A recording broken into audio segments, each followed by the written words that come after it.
May mga pagkakataon na hindi nasusunod ang ating mga gusto dahil nakikialam ang ibang mga tao.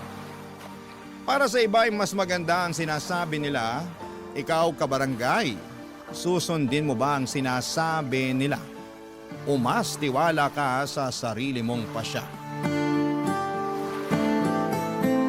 Dear Papa Dudut, ako nga pala si Mimi, 17 years old at malapit nang maging ganap na dalaga. Malapit na akong maging 18 at alam niyo naman na siguro marahil ang ibig sabihin nito. Legal na ang edad ko. Mas malaya na ako kumpara noon. Dibu itong masasabi bilang marka ng pagiging dalaging ding papunta sa pagiging dalaga. At syempre kapag dibu ay inaasahan na ang lahat na isi-celebrate ito kapiling ng mga mahal nila sa buhay. Excited na nga ako na maranasan ang debut party. Pero hindi gaya ng iba na gusto ng ingrande, ako naman ay doon lang sa simple. Ayoko nga ring magsuot ng gown. Ayokong masyadong mag-abala ng mga tao. Mahiyain at introvert akong tao, Papa Dudut. Alam ito ng mga malalapit sa akin. Kaya hindi na siguro sila magugulat kung planuhin kong magkaroon ng debut party na tahimik, simple at konting bisita. Gusto ko ng intimate na debut party at ang best friend kong si Sel ang kasama kong nagpaplano para rito. Isang araw ay pinapunta ko siya sa bahay at sakto naman noon na suspended ang klase namin dahil sa paparating na bagyo. Pinakiusapan ko na rin siyang doon na matulog sa bahay dahil sigurado akong hindi matatapos ng isang buong araw ang pag-uusap namin para sa debut. Oo, at simple lamang ang balak kong debut, pero gusto kong planchado ang lahat ng detalye. Para masiguradong masusunod ang lahat ng gusto kong mangyari, Papa Dudut.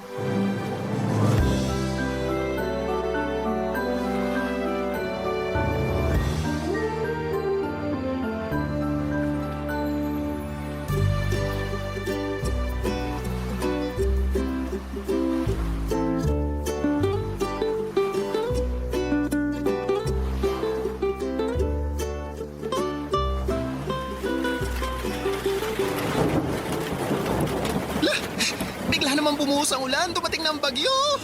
Sana sa debut ko, ganyan din kalakas ang ulan. Ha? Bakit mo naman papangarapin na umulan ng malakas sa debut mo? Baka hindi makarating mga bisita mo. Yun na nga eh. Pati testing ng ulan kung sino ba yung willing talagang makiselebrate sa pagdadalaga ko. Ay nako, willing akong pumunta sa debut mo. Pero kung haharangin naman ako ng malakas na ulan at hangin, kahit best friend mo ako, unahin ko pa rin na sarili ko, no? Hindi ako pupunta, goodbye! I-view ko na lang mga my day mo sa social media, i-heart ko na lang lahat, safe pa ako sa bagyo at baha. Hindi ko naman hihilingin na bumagyo at bumaha, no? Gusto ko lang din ng maulan na weather sa debut ko. Alam mo namang mahilig ako sa ulan eh. Mahilig ka nga sa ulan. Pero yung mga a-attend na bisita mo, gusto ba nila? Kaya nga gusto kong imbitahan lang yung mga bisita na gusto rin ng gusto ko. Mga bisita na hindi magiging problema kung bumuhos ang ulan sa debut ko. Gets mo? Hindi kita gets, pero dahil best friend mo ako, wala akong ibang choice. Gusto ko rin pala sa debut ko ng pakape. Teka, debut ba tong pinagpaplanuhan natin o lamay na? Grabe ka naman. Gusto ko lang talaga ng kape kaysa sa alak. Masarap yung partner yun pag umuulan. Alam mo, ang kampante mo mag-isip na uulan talaga sa birthday mo, no? Kahit hindi umulan, meron pa ring pakape. Kung masyadong mainit nun eh, di iced coffee ang solusyon, diba?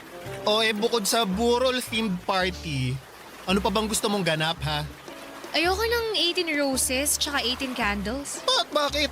Hindi na debut kung wala yun. Gusto ko 18 sampagita at 18 chocolates, diba? Sampagita, ano ka, santo? Kanina pamburo lang gusto mo, ngayon naman pang altar, pang novena. Makinig ka muna kasi. Alam mo naman paborito kong inaamoy ang sampagita, diba? Tsaka comfort food ko ang tsokolate. Ayoko ng kandila kasi para akong pinaglalamayan. Pero yung kape at sampagita, hindi mo kang pinaglalamayan. Alam mo ikaw, nakakainis ka. Naturingan kang best friend ko pero hindi mo man lang masuportahan isa sa mga gusto kong mangyari sa debut ko. Best friend mo ko. At kaya ako nandito para iparealize sa'yo kung OA na sa pagiging weird ang mga plano mo. Ano namang mali sa weird? Gusto ko nga ng kakaiba eh. Eh di ituloy ang pakape at pasampagita. Gusto mo rin ba na sisiw? Biscuit, crying ladies. Ay nako, nakakainis ka. Ay, joke lang naman. Ito naman, napikon agad. Alam mo namang mapang-asar tong best friend mo. Sige na, magsabi ka na ng ibang plano mo, hindi na ako magja-judge. Hindi mang judge. Kilala kita no? Kahit hindi ka magsalita, kita ko pa rin sa mukha mo kapag nanghuhusga ka na. Parang may subtitle yung mukha mo palagi kapag may nilalait ka eh. Huwag ako, uy!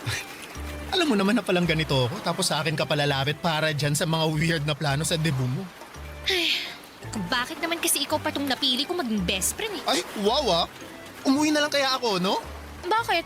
Kaya mo bang suungin ng bagyo ngayon, ha? O sige na. Anong gusto mong kape sa debut mo? Benguet o Arabica? Nagpatuloy kami sa pagpaplano ni Sel para sa dibuko. Hindi ko naman siya nakitaan pa ng panghuhusga sa mga gusto kong mangyari. Takot lang niya na pauwiin ko siya sa gitna ng bagyo papadudot. Sinabi ko sa kanya na gusto kong tanggalin sa listahan ang mga tradisyonal na pagse-celebrate ng debut ng isang Pinay. Ayoko rin ng mga pasayaw, isang malaking X to para sa akin na introvert. Gusto ko lang na sa bawat mesa ay merong kapeng nakahanda. May mga chicheryang paborito ng bawat tao sa mesa. Para sa akin, masarap isabay ang kape at chicherya. Nagtatalo kasi ang tamis, pait at alat. Hindi ko alam kung matutuwa ang mga bisita ko noon at kung parehas kami ng panlasa. Pero pwede naman nilang hindi galawin yon kung ayaw nila. Bala ko ring magpalabas ng horror movie. Yon ang may naganap sa dibuko. Gusto kong sabay-sabay kaming manonood ng nakakatakot na pelikula habang nakasuot ng pajama. Opo, pajama party din ang gusto ko. Sabi ko sa inyo, ayoko ng gown. Walang magga-gown, simple lang at komportable dapat ang suot ng mga bisita ko. Pero kailangang lahat ng babae nakasuot ng tiara o korona. Lahat ng bisitang dadalo ay mga kaibigan kong subok na ng panahon. Ayoko ring mag-imbita ng mga matatanda na. Lahat ka-batchmate ko dapat. Kasi sila lang din naman ang makakaunawa sa mga plano ko. Para sa weirdo na debut party ko. Planchado na nga namin ni Sel ang mga plano papadudo. Hanggang sa biglang sumingit si nanay sa usapan namin ni Sel.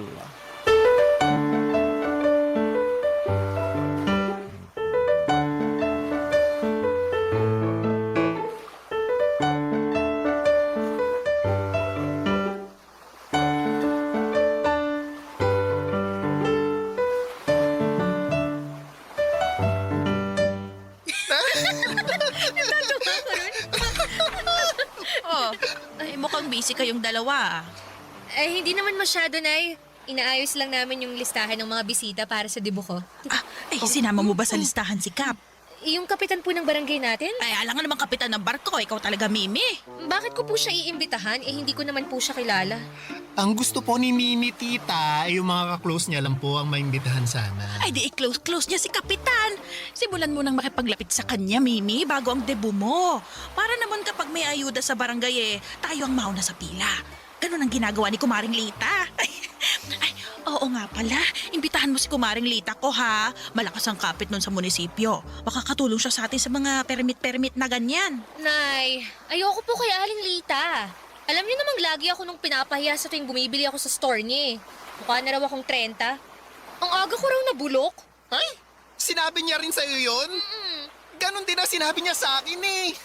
Ang oiling araw ng mukha ko, talo ko pa raw ang lechon sa piyesta. Walang filter ang bunganga.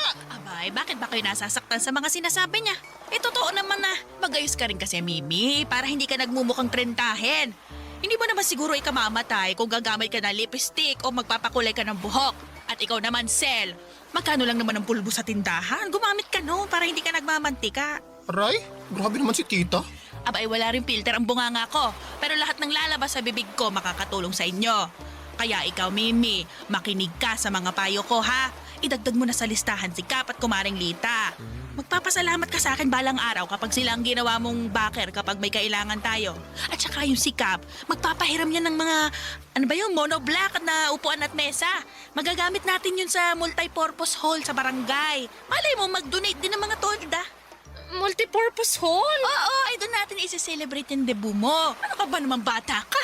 Kala ko naman maayos na yung pagpaplano ni Sel sa party mo. Mukhang kailangan ko pa rin umasikaso niyan para sa'yo. Ay, nako. Ay, okay naman na po ang mga plano, tita. Gusto lang ni Mimi ng intimate o maliit na party para sa debut niya. Konting bisita at konting handa lang talaga. Ayaw niyo po ba yun? Makakatipid kayo. Abay, sino bang nagsabi na kailangan magtipid? Alam mo, minsan lang ang debut, kaya hindi dapat magtipid ang mga magre-regalo o mag-i-sponsor sa atin sa mga party-party na ganyan. Nay, gusto niyo bang ipagasto sa ibang tao ang debut ko? Nakakahiya yun. Ay naku anak, sa panahon ngayon, hindi na dapat pinaiiral pa ang hiya. At saka, uso na yung mga ganun-ganun ngayon ha. Yung mga nag-i-sponsor sa mga party, ginagawa na yun ng mga vlogger. Nay, hindi naman po ako vlogger. Ay, huwag ka nalang kumontra, Mimi. Ako na nga lang tong nagmamalasakit para mabigyan ka ng bonggang debut tapos gaganyan ka pa. Nay, hindi ko naman po kailangan ng bonggang Ay, manahimik ka na. Kailangan mo yon. Ay mo lang tanggapin kasi nahihiya ka. Ay, basta. Ilagay mo rin pala sa listahan ng bisita sina Konsehal Pedro at Konsehal Dong. Sino pong mga yan? Abay, magkakonsehal natin yan. Kailangan nilang dumalo. Malay mo, may pakimkim sila sa'yo. Alam mo, ay balita ko, galante raw ang dalawang yan. Kaya wag na wag ka magkakamali na hindi sila imbitahan, ha? Tsaka, personal kang pumunta sa bahay para imbitahan sila. Mag-ayos ka. Huwag kang oily-oily para si Sel. Ay, nadamay na naman ang mukha ko. Kailangan mong imbitahan ng mga malalaking tao. Dahil bumubuo ka ng koneksyon sa kanila. Hindi natin alam kung balang araw kailanganin natin ang tulong nila. Sa panahon pa naman ngayon, ang hirap pag wala kang kakilalang backer. Siya. Lalabas lang ako saglit para pumunta sa barangay. Malambing ko lang si Ika para sa multipurpose hall. May yung mga bilin ko, ha?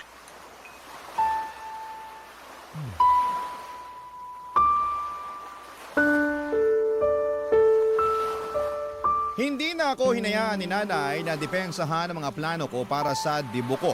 Tulad ng dati, siya pa rin ang nasunod sa mga kagustuhan niya. Nagkatinginan na lamang kami ni Sel. Ang mga mata ni Sel ay kitang-kita ko na parang nagsasalita at sinasabing inaasahan na niya na ganon nga ang mangyayari. Ganon talaga si nanay. Hindi na ako nagulat pero nasaktan lang. Akala ko naman kasi ay buong puso na niya akong pinagkakatiwalaan sa mga gusto kong mangyari para sa debut ko. Yun naman kasi ang naging usapan namin kaya nagkaroon kami ng chance ni Sel na pagplanuhan yon. Pero bigla na lamang siyang pumasok sa eksena at binura lahat ng pinaghirapan naming gawin. At parang wala lang yon sa kanya.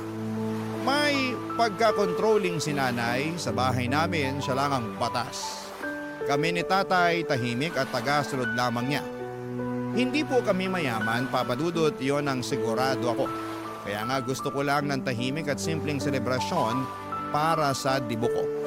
Para rin naman yon sa aming pamilya. Kaya lang ay ayaw naman ni nanay dahil alam niyang meron siyang ibang tao na malalapitan at magagatasan. Ganon ang ugali niya noon pa man. Lagi siyang kumakapit sa ibang tao para sa mga kagustuhan niya. Lagi niyang gustong ipagkalandakan sa ibang tao na bongga ang buhay namin kahit malayo iyon sa katotohanan. Kaya gumagawa siya palagi ng paraan para magkaroon ng koneksyon sa ibang taong mas mataas sa amin para lamang masuportahan ang pagiging social climber niya. Pero pati ba naman sa sarili kong debut, papadudot ay gagawin niya. Barangay Love Stories. Barangay Love Stories. Mahilig manggamit si nanay ng mga tao. Masigurado lamang na makuha niya ang kanyang gusto. Naalala ko pa noong bata pa lamang ako ay madalas niya akong tinutulak sa mga ninong at ninang ko kahit na hindi naman Pasko. Kapag kinakapos kami, lagi niya akong pinapadalaw sa mga ninong at ninang ko at wala silang magawa kundi ang mag-abot ng pera sa akin kahit na labag naman sa kanilang kalooban. Bata pa lamang ako ay natutunan ko ng basahin ang mga mukha ng mga taong hinaharap sa akin ni nanay. Ewan ko. Pero parang yon ang proteksyon ko para malaman kung tama pa ba ang ginagawa namin ni nanay. Pansin ko sa mga mukha nila na ayaw nilang inilalapit ako ni nanay sa kanila. Na parang masyado nang abusada si nanay sa pagdikit sa kanila at panggagamit sa akin. Sa pagkakaalam ko ay meron akong 30 ninong at ninang. Sinadya yun ni nanay para marami ang tumulong sa akin kapag kailangan ko ng panggastos. Naalala ko nga noon na sobrang hiyang-hiya ako nang ilapit ako ni nanay sa isang ninong ko. Malapit na kasi ang pasukan sa eskwela. Nagkataon na kakabayad lang ni nanay at tatay ng mga bayarin sa bahay kaya kinapos kami sa pambili ng gamit sa eskwela. Kaya naman naisip niyang lapitan si Ninong Densyo. Sa pilitang humingi si nanay ng pangbili ng mga gamit ko. Panay ang tangginoon ni Ninong Densyo dahil nasa ospital ang kanyang anak at kapos din ito. Sinumbatan siya ni nanay at nagpaawa sa dulo na may responsibilidad din siya sa akin dahil siya ang ikalawang magulang ko. Hiyang-hiya ako noon kay Ninong Densyo lalo't nagipit na siya ni nanay. Nag-abot si Ninong Densyo ng 200 piso. Hindi yon sapat para kay nanay pero wala naman siyang magawa kung yun lang ang kaya ni Ninong Densyo. Ang pagiging garapal ni nanay sa mga ninong at ninang ko ang dahilan papadudot kung bakit gusto ko na agad na magdalaga. Dahil sa nakasanayan ng mga Pinoy kapag nagdalaga o nagbinata na ang inaanak mo ay hindi mo na obligasyong mag-abot. Pero mukhang hindi ganon ang gustong mangyari ni Nanay Papadudot.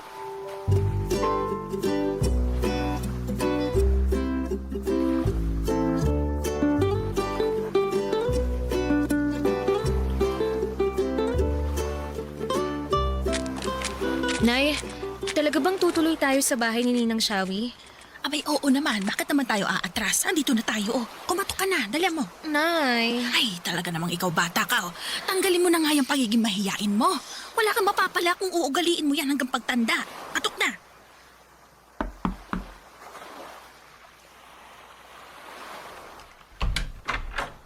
Ay, Shawi! Naku, ay, kumusta ka na? Ayos naman. Anong ginagawa niyo rito? Uy, magmano ka sa ninang Shawi mo, Mimi. Dali mo. Mano po, Ninang Shawi? Kaawaan ka ng Diyos, Mimi. Ano bang meron? Bakit kayo napasugod ng walang pasabi? Ay, hindi mo na ba naaalala? Ay, malapit na ang debo ng inaanak mo, oh. Kailangan na andong ka, ha? Ay, oo nga pala. Naku, dalaga na tong inaanak ko. Ano bang wish mo sa birthday mo, Iha? Simple. Alam mo, Mare, gusto niya ng pera na pangdagdag ng pambili ng gown o pa-hair and makeup na rin. At kung kaya pa, padagdag na lang din ng pambayad sa photographer para meron siyang itatagong memory sa debo niya. Mas maganda yata kung magrerenta na lang ng gown. Isang beses lang naman gagamitin eh.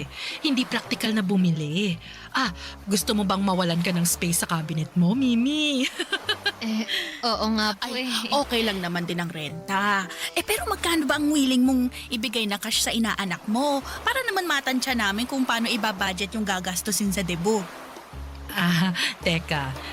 Ako ang gagastos para sa gown at makeup ni Abay, Mimi? oo, pati sa photographer. Teka. Bakit ako? Ay, bakit naman hindi? Ikaw tong pinaka-generous na ninang ni Mimi. Hindi ba, anak? Sagot. Nay. At saka magkano lang naman yun kung tutuusin? Kulang-kulang mga 10,000. 10,000! Ay, nako, hindi ka ba marunong makinig? Kulang-kulang 10,000. Hindi saktong 10,000. Ikaw talaga, Shawi. Hanggang ngayon bingi ka pa rin. Teka ha. Ginugulat mo naman ako sa gusto mong mangyari, kumare. Medyo malayo pa naman ang debut, kaya kalma ka lang. Kaya mo pa yung pag-ipunan. Huwag ka magulat, ha? Uy, may time ka pa naman para paghandaan yung ibibigay mo kay Mimi. Ninang Shawi, kung ano na lang po ang kaya nyo, hindi ko naman po kayo uubligahin. Mimi, nag-uusap ang mga matatanda, hindi ka dapat sumabat. Ay, baka naman pwede nating pagsalitain si Mimi. Kasi tama naman siya eh. Hindi mo ako pwedeng obligahin dahil marami rin akong gastusin na kailangan gawin. Ay, grabe naman. Samantalang nung binyag nitong si Mimi, tanda ko pa ha, ikaw lang tong hinayaan kong mag-uwi ng kalahati ng ulo ng lechon at lahat ng natirang bihon at puto. Tapos Tapos ngayon pagdadamutan mo ang pagdadalaga ng inaanak mo? Naku, wag ka naman sanang manumbat, kumare. Sa tingin ko naman marami na rin akong naibigay kay Mimi. Taon-taon, kahit hindi Pasko, nag-aabot ako sa tuwing dinadaanan ko siya rito sa bahay. Ayaw mong manumbat ako. Pero ano yung ginagawa mo? Panunumbat din naman yan, hindi ba? Sayang naman pala ang pagpunta ko rito napahiya lang tong anak kong si Mimi. Kung kailang huling beses na magbibigay ka ng regalo sa inaanak mo saka ka patatanggi. Sa pagkakaalam ko, turo ng mga lolo at lola natin noon, huwag pagdadamutan ng mga inaanak dahil bibigat daw ang buhay mo. Sobra ka namang manakot. Wala akong 10,000 rito. Pero kaya ko magbigay ng 4,000 piso. Kaya lang sa katapusan ko pa maibibigay. Sakto sahod ng kumpare mo. Abay, dagdagan mo naman ng 1K. Ayaw pang kalahatiin O sige, para kay Mimi. Naku, kung hindi lang mabait tong inaanak ko sa akin, hindi ako papayag sa gusto mo. Mabait naman pala tong si Mimi sa'yo Bakit hindi mo nalang isaradong 7K? Ako na bahalang humingi sa ibang mga ninang niya ng mga kulang. Sagad na yung 5K, Mare. Kung ayaw mo pang tanggapin, mas mabuti pang magsulian na lang tayo ng kandila.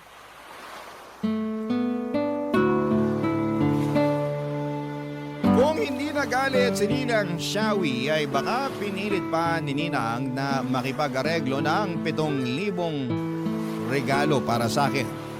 Nakakahiya, pulang-pula noon ang mukha ko. Halos hindi ako makapagsalita noon dahil sa inasta ni nanay. Parang ako pang nahihiya para kay Ninang Shawi. Hindi naman sana siya magbibigay kung hindi pinamukha ni nanay na yun ang huling beses na magbibigay ito ng aginaldo sa akin bilang inaanak niya. Nahiya na tuloy akong dumalaw sa kanya kahit wala naman akong kailangan, Papa Dudut. Madalas kasing dumadaan ako kay Ninang Shawi after ng klase para tumulong sa kanya sa mga gawaing bahay. Mabait kasi si Ninang Shawi sa akin. Madalas niya akong inaabutan noon ng pera pero panayang pagtanggi ko. Puro tsokolate lamang ang tinatanggap ko sa kanya kaya nga sobrang hiya ko nang magmukhang piniperahan ni nanay si Ninang Shawi para sa dibo ko. Hindi lang si Ninang Shawi ang kinuhanan ni nanay ng pera. Pati ang ibang ninong at ninang ko na alam niyang nakakaangat sa buhay, ni-require niyang magbigay ng pera para pangtustos sa mga gastusin para sa dibo ko. Sobrang nakakahiya dahil ako ang nakaharap sa mga ninong at ninang ko habang inuobliga sila ni nanay na mag-abot. Gusto ko nang magpalamo noon sa lupa. Ang ibang ninong at ninang ko na walang pera ay hindi na niya inobligaan na magbigay ng pera.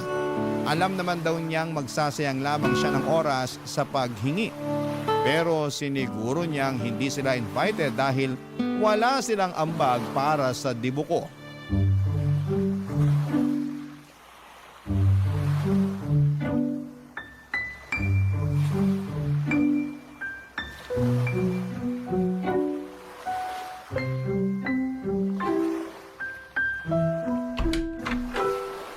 Nay, Tay, andito na po ako. Andito ako sa sala, Mimi. Nasaan po si tatay? Ayun, umalis. Binungangaan ko Hindi ko alam kung saan nagpunta. Ano na naman po bang ginawa niyo kay tatay? Wag mo siyang kakampihan ha. Hindi mo alam kung anong nangyari. Hindi na lang ako magtatanong. Mabuti pa nga. Likpit mo na nga lang yung mga paper bag at mga resibo dyan sa sopa para makahiga ako mamaya pagkatapos kong bilangin yung inutang ko. Umutang kayo? Kanino? Bakit? Doon sa kakilala ng tatay mo na may pasugalan. 25,000 lang naman. Ha? 25,000? Para saan po yun? Para saan pa ba? Di sa debo mo. Nay, ang laki naman po niyan. Dapat hindi na kayo umutang. Nako, parehas mo talaga mag-isip ang tatay mo. Ganyan din ang sinabi niya sa akin kanina, kaya pinalayas ko. Akala mo naman ko siya magbabayad Ginawa ko lang naman siya co-maker. Naiintindihan ko po si tatay kung sakaling magalit siya. Sobrang laking pera po niya, Nay. Saan naman tayo kukuha ng ipambabayad dyan? Alam niyo namang hindi stable ang mga trabaho niyo pareho ni tatay Mababayaran ko rin tong inutang ko. Oras na dumalo na ang mga bigating bisita mo. Sa kanila natin huhugutin ng pambayad. At nag-compute na nga ako kanina Kapag lahat sila ay dumalo, paniguradong mababayaran natin tong 25,000 na inutang natin at may matitira pa. O, di ba? Hindi lugi ang negosyo. Bakit naman parang ginawa niyong negosyo ang debo ko? Hindi naman sa ginagawang negosyo, anak. Nagiging practical lang tayo. Makikikain sila sa handa tapos mag-e-enjoy pero wala silang ambag. Ano tayo maghihirap? Hindi na pwedeng ganun mindset. Pero yung mga nakuha natin sa mga ninong at ninang ko, feeling ko naman, kasya na yun para maitawid lang tong debo ko eh. Hindi sapat yun, no?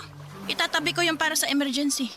Hindi natin gagalawin yon. Mabuti na ang wais. Dapat may pang-extra tayo. Nay, wag na lang kaya akong magdebo. Ano pinagsasasabi mo dyan? Para saan pa kung kinapalan ko ng pagmumukha ko na hinarap at hininga ng pera yung mga ninong at ninang mo, ha? Ayaw mo pakikipag-usap ko kay Kap para ipahiram yung multipurpose hall. Alam mo ba pinarenta niya pa sa akin ng mga monoblock na upuan at mesa dahil hindi na raw yung sakop ng barangay? Napakakuripot ng kapitan na yan. Hindi man lang ginawa ng paraan eh. Ako, humanda siya sa akin sa susunod na eleksyon. Huyo siya sa akin. Tingnan niyo na nga. Ang dami ng taong naaabala dahil lang sa debo ko. Hati na rin po kayo. Sabi ko naman po sa inyo, simple lang ang gusto kong mangyari sa debo ko eh. Walang gown, walang roses, walang candles. Nakapajama lang ang lahat at nagkakape habang nanonood ng horror movie. Ang simple nun, ang dali. Hindi na kailangan ng 25,000. Ano ba naman yung gusto mo mangyari? Ang pangit-pangit. Pagsisisihan mo kapag itinuloy mo ang planong yan. Baka mamaya chismis ka pa ng mga dadalo at sasabihin walang kwenta yung debo mo. Kesa naman mabaon po tayo sa utang. Mas gusto ko pa ngang wag na lang mag-celebrate eh. Alam mo, nag-iinit ng ulo ko sa'yo, ha? Mabuti pa, samahan mo na lang ang tatay mo kung nasaan man siya ngayon. Kayong mag-ama talaga, nako! Wala na kayong ibang ginawa kundi pasakitin ang ulo ko. Ay, malis ka! Magsama kayo ng tatay mo. Total, magkamukha naman kayo. Alis! Galit na galit noon si nanay at halos lumuwa na ang mga mata niya sa sobrang inis. Namumula pa ang mukha niya na akala mo ay kamatis. Wala akong ibang nagawa kundi ang umalis ng bahay para magpalamig din kahit ako ay napupuno na ng galit. Kung ano-ano na lamang ang ginagawa ni nanay para sa dibo ko. Gusto ko rin namang sisihin ang sarili ko dahil hinayaan ko siyang pakialamanan ang mga plano ko. Wala nang nasunod kahit isa sa mga kagustuhan ko. Kahit ang kape pinatanggal ni nanay. Pinalitan niya ng alak para raw mag-enjoy ang mga matatandang bisita niya. Mga bisita niya. Opo, puro bisita niya halos ang dadalo. Ilan lang ang mga kaibigan kong pinayagan niyang pumunta. Gusto niyang mapera ang lahat ng mga bisita. Habang naglalakad ay hindi ko maiwasang maiyak. Ang lungkot ko, ang tagal kong inabangan ang dibo ko. Ang tagal kong ini-imagine ang gusto kong mangyari tapos sa huli wala rin palang masusunod. Ang sakit na sarili kong ina ang tatabla ng kasiyahan ko. Ni hindi man lang ako pinakinggan ni nanay. Ang gusto lang niya ay makakuha ng pera. Ginawa niya akong negosyo, parang pinagkakaitan niya ako. Hindi na siya concerned sa selebrasyon ng pagdadalaga ko. Mas concerned siya sa maibubulsa niya. Mas marami na siyang naplano para sa perang malilikom niya kesa sa gawing memorable ang pagdidibo ko, Papa Dudut. Barangay Love Stories. Barangay Love Stories. Nagpagabi ako sa daan at hindi ako umuwi ng bahay hanggat hindi ko nahahanap si tatay. Panay ang tawag ko sa cellphone niya pero hindi siya sumasagot. Kung sino-sino na ang binulabog kong kakilala niya pero hindi nila alam kung nasaan si tatay. Gusto kong totohanin ang sinabi ni nanay na magsama kami ni tatay. Gusto kong maghanap ng kakampi. Sumabog na rin ako, si tatay lang ang naisip kong lapitan. Alam kong kakampihan niya ako at tulad ko ay alam kong napupuno na rin siya kay nanay. Hindi naman nagtagal ay sinagot na rin ni tatay ang pagtawag ko. Nasa isang bilyaran pala siya. Nasa jacket niya ang cellphone at nakasabit sa dingding kaya hindi niya napansin agad ang pagtawag ko. Nagsumbong ako sa kanya tungkol kay nanay at pinapunta niya ako sa kanya para mapag-usapan naming dalawa. Tulad ng dati, kalmado lang si tatay. Hindi ko talaga alam kung paano niya nakakayanan si nanay. Hindi ko alam kung paano siya kumakalma sa tuwing tagilid na ang mga rason ni nanay sa kanya, Papa Dudut.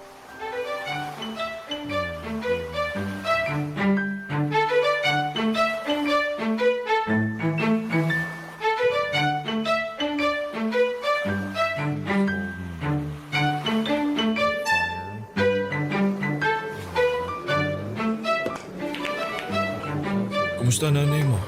Ayun, bungangera pa rin. Kaya nga nilayasan ko na agad bago pa maging Armalite Unlimited ang bala ng bunganga niya. Hindi ko nga alam kung paano nyo natitiis ang pagbubunga nga ni nanay. Mabait naman kasi nanay mo. Alaga at masikaso. Marami rin siyang sinasakripisyo para sa atin na sa tingin niya kailangan natin. Pero minsan po ba, Tay? Nagtanong siya kung kailangan ba talaga natin yung ginagawa niya. Napagtalunan niyo na naman ba yung debo mo? Sobra na kasi, Tay eh. Hindi na lang siya nakontento sa mga hiningi niyang pera sa mga ninong at ninang ko. Aba umutang pa ng 25,000 sa kakilala niyo. Alam ko yan. Nagulat din ako, kamag-alala. Pero kilala mo naman ang tatay mo, di ba? Konting buka lang ng bibig ng nanay mo, tiklop agad ako eh. Pero sana, kahit minsan naman, Tay, pagsabihan niyo rin si nanay. Tayo lang din ang kawawa eh. Nalulusutan din naman ng nanay mo kung ano man ang pinapasok niya. Doon naman ako bilib sa kanya. Kaya minsan, hinahayaan ko na lang. Hindi ko kaya ang ganun, Tay. Siya tong nagpapasimula ng problema eh. Wala na sanang ibang iisipin kung hinayaan na lang niya ako sa plano sa debo ko. Yan ba yung may pakape ka pa at pasampagita? May narinig din akong corona. Oo bakit po kayo tumatawa? Nakakatawa naman kasi talaga. Bakit naman sampagita pa at kape ang tema ng debo mo? Para ka naman pinaglalamayan yan eh. Magsama nga kayo ni nanay. Parehas kayong basag trip eh. Pasensya ka na anak. Natawa lang naman ako. Kung yun naman kasi yung magpapasaya sa'yo, susuportahan ko naman yan. Ikaw ang may debo eh. Bida mo ang plano mo. Sana ganyan mag-isip si nanay. Pero hindi eh. Mas gusto niyang ibida yung mga plano niya. Sariling kasiyahan lang ang iniisip niya. Alam mo na ba ang nangyari sa debo ng nanay mo noon? Hindi po. Ano po bang nangyari? Ang tagal pinag-ipunan ng nanay mo ang debo niya. Kung ano-ano pa nga binenta niya noon eh. Siopaw, balot, penoy, manik, at nilagang saging. Kasi ayaw siyang magdebo ng lola mo. Aksaya lang daw yun. Sa nainggit ang nanay mo ron sa mga kaibigan niyang may padebo. Kaya pinaghirapan niya ang pag-iipon para ron. Ang dami niyang plano ha. Gusto niya may mga banderitas at kantahan pa. 2 cake. Gusto niya ng lechong manok tsaka spaghetti. Gusto niyang isuot yung asul na gown na pinaparentahan ng teacher niya noon. Nagawa naman po ba ni nanay ang mga plano niya? Nakapag-celebrate naman siya ng debut niya. Pero hindi sa paraang gusto niya. Ano pong ibig niyong sabihin? Kasi nagkasakit ang lolo mo noon. At kinailangang gamitin yung naipong pera ng nanay mo para madala sa ospital ng lolo mo. Wala naman siya nagawa. Panganay ang nanay mo eh. At alam nilang may naitabi siyang pera. May natira naman po bang pera para sa debo niya? Ang alam ko wala. Kaya nagbenta uli siya ng kung ano-ano. Pati tabo at balde sa bayan. Benta na rin siya. Pero hindi kinaya. Ano na lang pong nangyari sa debo ni nanay? Ayun. Nakabili siya ng mga tinapay na putok, margarin at tinitimplang orange juice. May kaibigan siyang nagboluntaryo na gumawa ng mga bulaklak gamit ang crepe paper para madekorasyonan yung debo ng nanay mo. Ako rin ang nagpahiram ng stereo para naman may musika sa debo niya. Nakasuot lang din siya ng simpleng bestida na pangsimba dahil hindi niya na nirentahan pa yung gown na pangarap niya. Nakakaawa naman pala si nanay. Ang masakit pa, kinantsawan at nilahit pa siya ng mga dumalong bisita noon.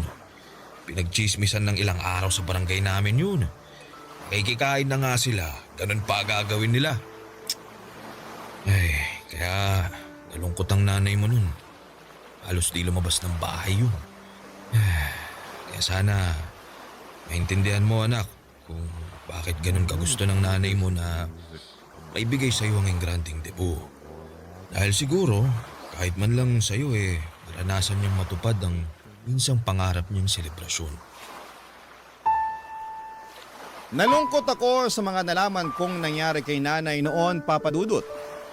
Doon ko palang naintindihan kung bakit ganon siya kakontrolling pagdating sa debo ko. Parang sa akin siya bumabawi sa mga bagay na hindi niya nakuha sa selebrasyon ng pagdadalaga niya. Lumambot ang puso ko dahil doon gusto ko na lamang sumunod sa mga kagustuhan niya. Kung para sa ikakasaya niya ay ayos na ako roon. Ayoko maging selfish at puro sarili ko lamang ang iniisip ko. Alam kong dibo ko yon pero gusto kong i-share yon kay nanay. Deserve niyang magkaroon ng ganong klaseng dibu at inaya ko na noon si tatay na umuwi na. Bago kami umuwi ay bumili muna kami ng spaghetti at lechong manok para pasalubong kay nanay. Bilin ni tatay huwag ipaalam kay nanay ang tungkol sa mga nalaman kong kwento niya.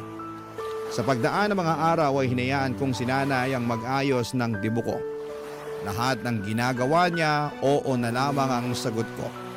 Napansin ko ang kakaibang saya sa mukha niya kahit papaano naging masaya na rin ako dahil doon. Pinagpupuyatan pa niya ni nanay ang mga detalye ng dibu ko. Halos hindi na niya matanggal ang pagkakadikit ng cellphone sa kanyang tenga. Palagi siyang may kausap sa cellphone niya para asikasuhin ang mga taong involved sa dibu ko. Hanggang isang araw ay nakita kong stress na siya. Mukhang may hindi magandang nangyari. Nilapitan ko siya at kinausap ko, Papa Dudu.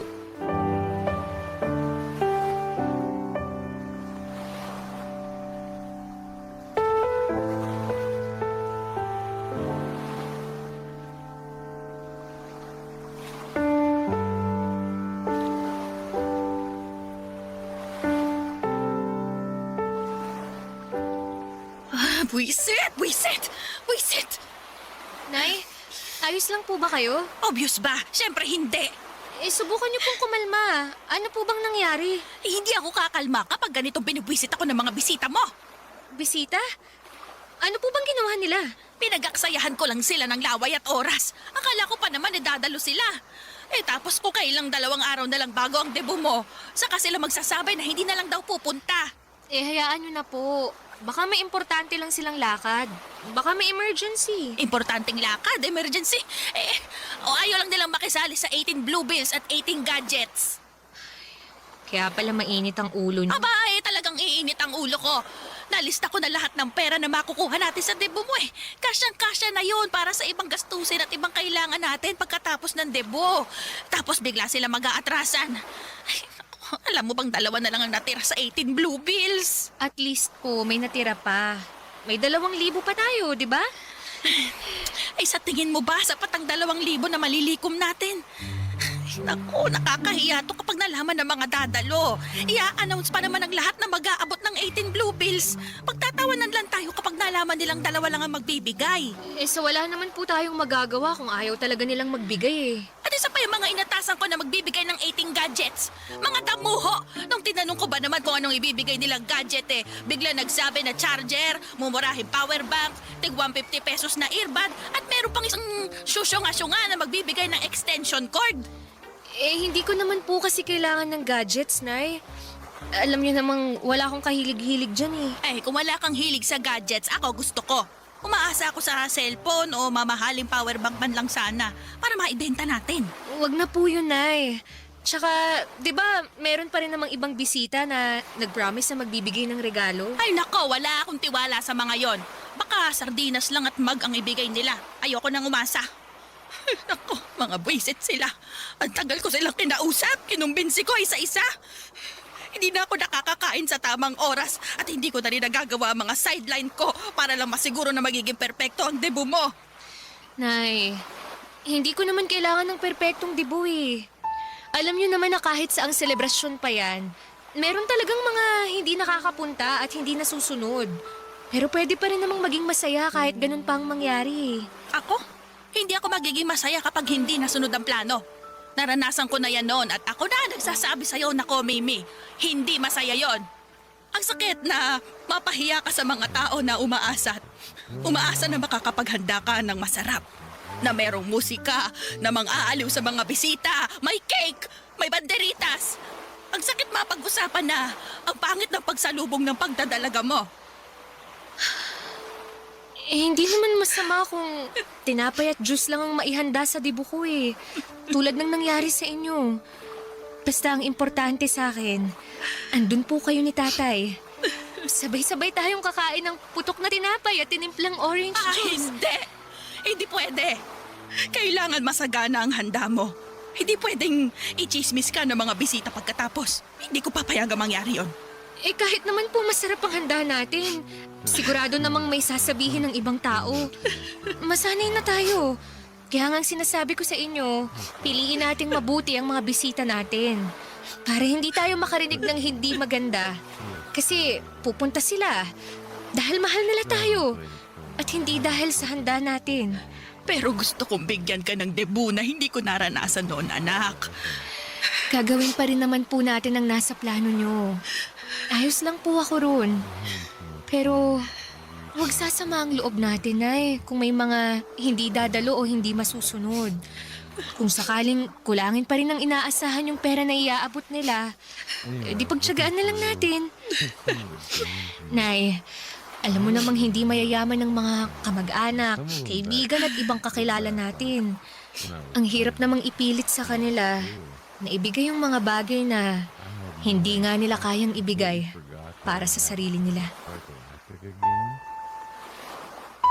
Sa huling sinabi ko ay doon pa lamang kumalma at pumayag si Nanay Papadudut. Alam kong pressured lamang siya para maibigay ang debut sa akin na hindi niya naibigay sa sarili niya noon.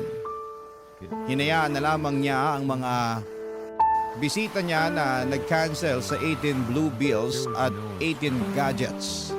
Pati na rin yung ibang hindi dadalo dahil nahihiyang hindi makapagbigay.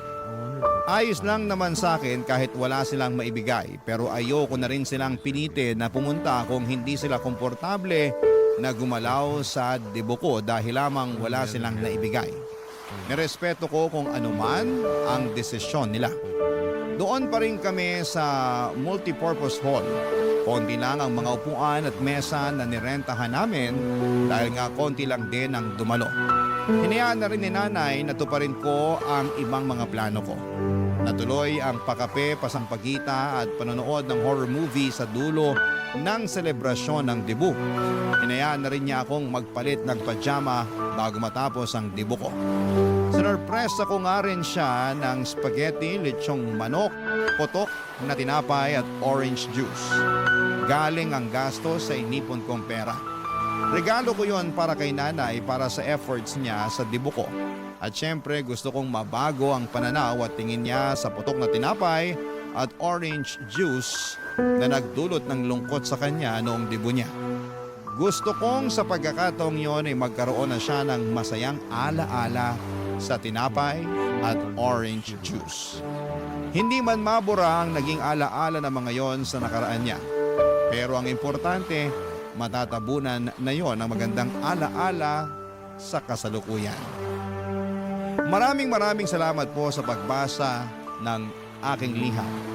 Ang inyong forever kapuso at kabarangay, Mimi. Kwentuhan naman tayo dito sa comment section.